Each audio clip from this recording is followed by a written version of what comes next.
and the wrath of the Egyptian people, her people, by choosing to spare this Hebrew child.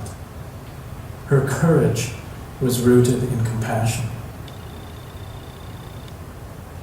And Boer continues, courage is what allows you to learn that even when life has apparently betrayed you, life itself is still precious.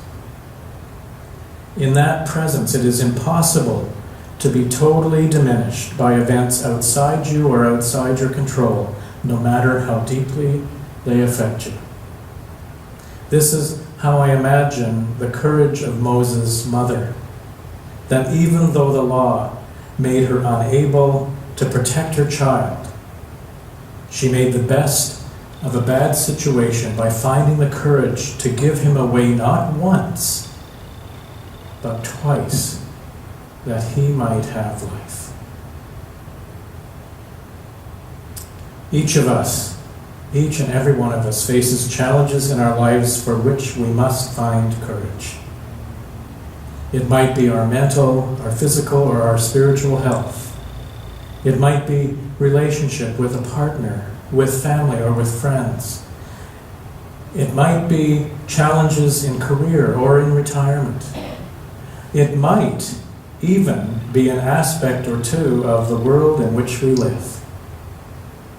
Finding courage rooted in love to face those challenges will bring us peace and improve our sense of well-being. And once again, I turn to Boerick, who says, courage is what it takes to be fully human. It's what pushes us to survive the daily navigations between the known and the not known. It is what will allow us to go into our particular version of hell, whatever that may be, and will allow us and give us the strength and grace to re-emerge and still find life worth living. There's a story of a young man that was in a car crash. He is totally paralyzed.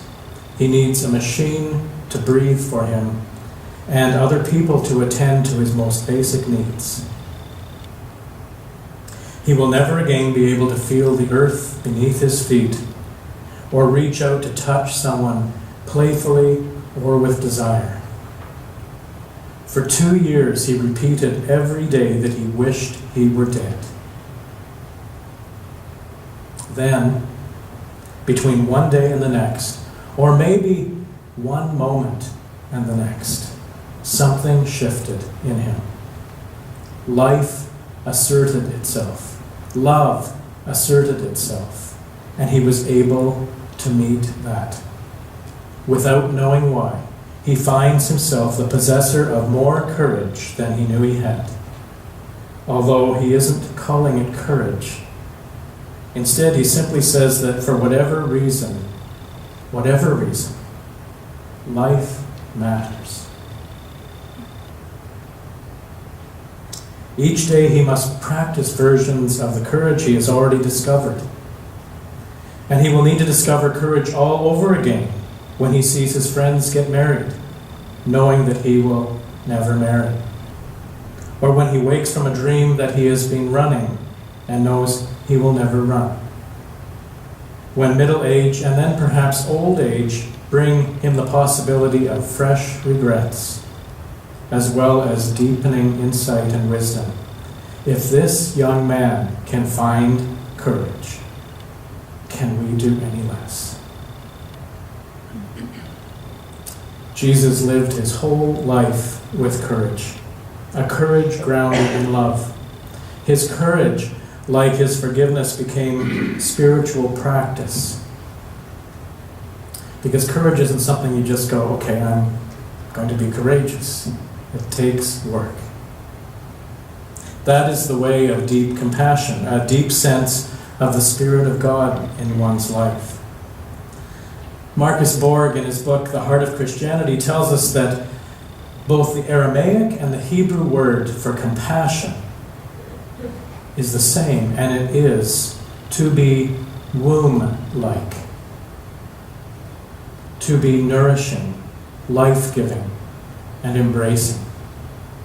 How appropriate that we return to being womb-like after hearing the story of these courageous women that saved a child.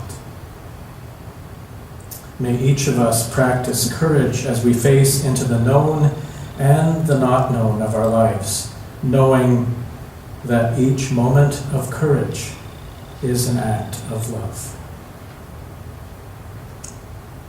Amen.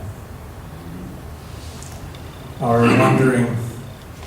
wondering question for the time meditation is, I wonder what you are needing courage to face.